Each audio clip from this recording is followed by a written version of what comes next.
track on Sunday, beating the Jets 24-17, while the Cowboys looked to have a formula for success in the first half before giving up the lead and losing to the Falcons. And let's not forget about the Giants, who on Thursday night won their first game over the Redskins. The Cowboys still are first in the East at 2-1, while every other team in the division is 1-2. Eric Allen is still here with us, which we appreciate. Eric, your turn to weigh in first. I'm very eager to hear this. Who is going to win the NFC East? I know you're an Eagle.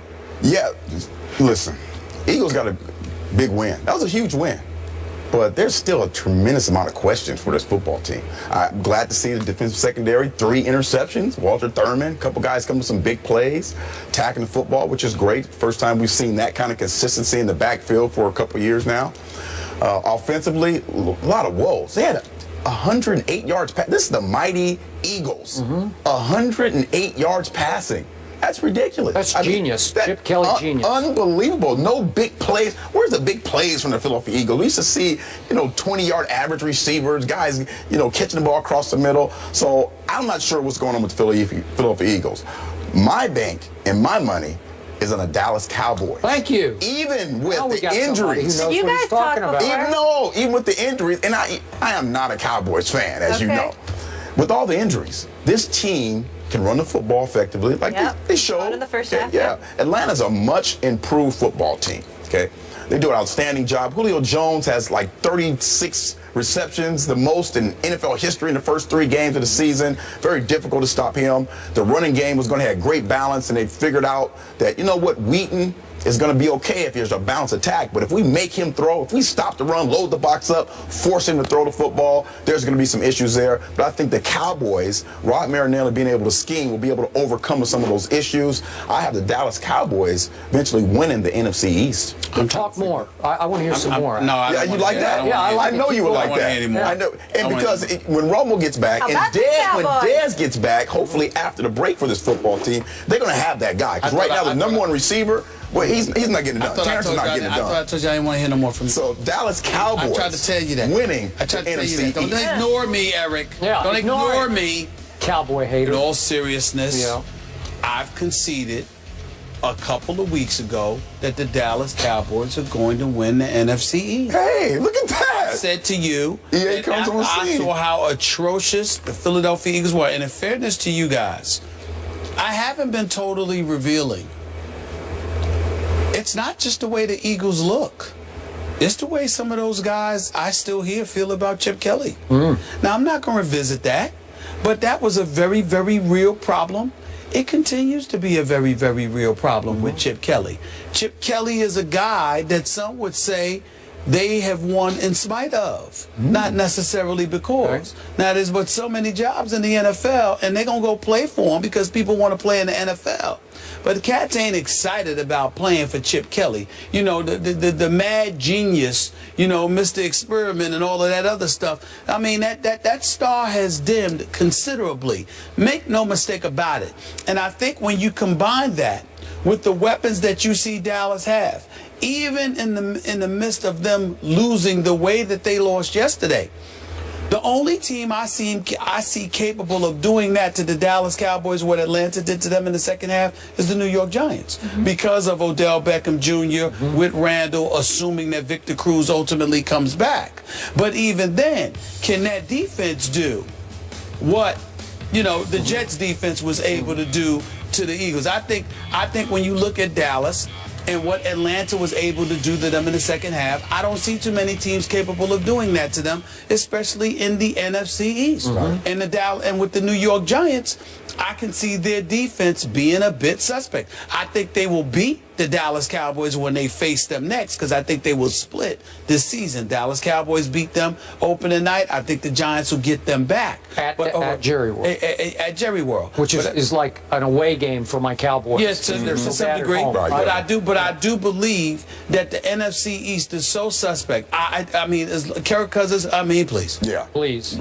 Don't get me started with him. He's allergic to bright lights, okay? He don't want any parts of it. The brighter the lights. I mean, you want to have a shot at winning if you're the Washington Redskins, stay off of national television. Because that way Kirk Cousins will be more than happy to show up You put him under the bright lights, he will shrink like the wicked witch having water poured on him. Wow. That's Kirk Cousins. I'm just done. Maybe he's just trying to do too much. Thank you for that visual. It's just the truth. It's just the truth, okay? Well, we don't want to see him just like go away. You know, like well, that. I'm just saying. She was done. He's you know, she was well, like, I didn't mean it that way. I didn't mean it that way. What I mean is that he's done. Okay, that's all I meant by that, y'all. I'm sorry. I'm sorry. I haven't watched the show in a while, okay? All right, but I was just trying to say she's strong. lately. I was just trying to say she's strong. My favorite That's show. all I'm That's saying. my favorite. My favorite too. I'm so touched. I'm so touched. I'm so touched by y'all, all right? I'm so touched. It's so touching, okay? I don't remember all the details about the wicked witch shrinking, all right? But I just know it has happened. All I'm trying to say is you look at that, and then you look at, you know, the Eagles. I'm so disappointed in what I have seen. Not seeing it. I'm so disappointed. How are you scoreless in 7 of 12 quarters this season? How are you scoreless? I don't see it. So to me, franchise on the way. All I have to hold on to is that the Dallas Cowboys will find a way to sink come postseason time. That's all I have to hold on to. I really do. So to sum this all up, we should remind people to just, I'm going to paraphrase you, just stay on the weed, right? Stay on the weed. Because he was pretty great in the first half yesterday. 13 out of 14. Yeah. He made one bad decision and one bad throw. Tried to play hero, rolling the wrong way to his left, get the ball back to Witten. Doesn't have to do that. Feeling himself a little bit. For the game, again, seriously, when I look at completing 22 of 26 for 232 for Brandon Weeden. I told you, if I told you that on Friday, you would have said, oh, they win that game. They rushed for 127 yards. Now, most of those came in the first half because they went backwards for 4 yards in the second half. Okay? So, look, I'm going to sum up what happened to these Eagles at the Jets. I firmly believe this. It was the classic case of the whole world said, the Jets are going to walk away with this game, and Sam Bradford might not survive it. He might not literally, football-wise, live to tell about this experience at Jets. And the Jets just didn't show up. No. They didn't show up emotionally. And you can't do it against a still decent and somewhat talented NFL team. I don't care who it is. It's called even Sproles. one coached by Chip Kelly. Yeah. What's it's that? called Sproles. That's what it's called. And Sproles. Yeah. Okay? You can't let him loose on a punt return or you're going to lose. Your quarterback, who's just okay. You're just trying to get through the night with Ryan Fitzpatrick. If he's going to have to throw it, I don't have in front of me, what was it we talked about earlier, 58 times? 58 times. And if he's going to throw 3 to the other team, and then Brandon Marshall's going to try to make the ultimate hero play and lateral it as he goes down to nobody except the wrong team, that's 4 turnovers and a punt return. You're going to lose. You're going to lose. You're going to lose. I'm sorry, but it doesn't mean the Jets are terrible and the Eagles are going to win the NFC East. It just was one of those any given Sunday kind of NFL games. So we're back to my Dallas Cowboys, and pretty soon, remember, Jeremy Mincey, maybe you don't know him, but he was their sack leader last year. He got a concussion in Philly in the warm-ups and played and practiced all week, and then he couldn't go yesterday. So that's a big loss. It's a big loss. It is a big loss. Cowboys need to find a way to get the #1 receiver.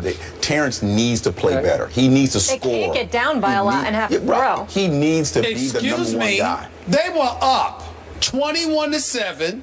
28-14 and got shut out in the second half. I don't want to hear something about they need to be up. They lost because they got ramrodded because their defense was suspect when it counted. Now you can jump on that because of the Giants. To throw, Stephen A. That's when they're in trouble. They were running the Giants should be 3-0. Trust me, I believe that. But I get that they're suspect in certain areas, and I can't trust them either. But they could be 3-0. I'm not writing them off. They could, but they're not. And at the end of the day, Skip, here's the bottom line, okay? All of these things that you point out just plays right into my hands. You see, the Dallas Cowboys are elevating in levels of significance because once he's upset this morning. Why? But just give it because they lost. Because he's always heartbroken. I mean, listen, this is the guy that quit on the Spurs and was getting ready to just eradicate his column because the Spurs lost a regular season night and messed up his column one day. This is ridiculous. That's how emotionally get. It's just one night. It's just one night. But trust you me on this. Trust you me. By tomorrow, The smile is going to be back on his face. He's going to be all right. He ain't going to be melancholy. He's going to recapture the momentum, talking about what they're going to do. And trust you me, all of these foolish, ridiculous Cowboy fans, Cowboy Nation, the worst fans in America, by the way, they're going to jump right on the bandwagon. They're going to jump right on the bandwagon, and they're going to sit up there and go like this. We are going to be all right. We are going to be all right. Oh, please. Greg Hardy, Rolando McClain, Randy Gregory, Jeremy Mincy. Let me have them all back and let's see that smile wiped off your face. face. Last comment. I swear that last comment. I swear. Those very people that you're relying upon, are you sure they're going to last the season? I mean, it could be anything. It could be anything. Thank you so much for being here. You know what? I love you, and I wish you'd stay. We got to go to break. I'm just saying. Skip resilient, just like those Cowboys. Peyton Manning and the Broncos get a decisive win over the Lions in Detroit and are now 3-0. Can the Manning questions now be put to rest? We'll answer that after the break. Not laughing about Greg Hardy. I know. Know that.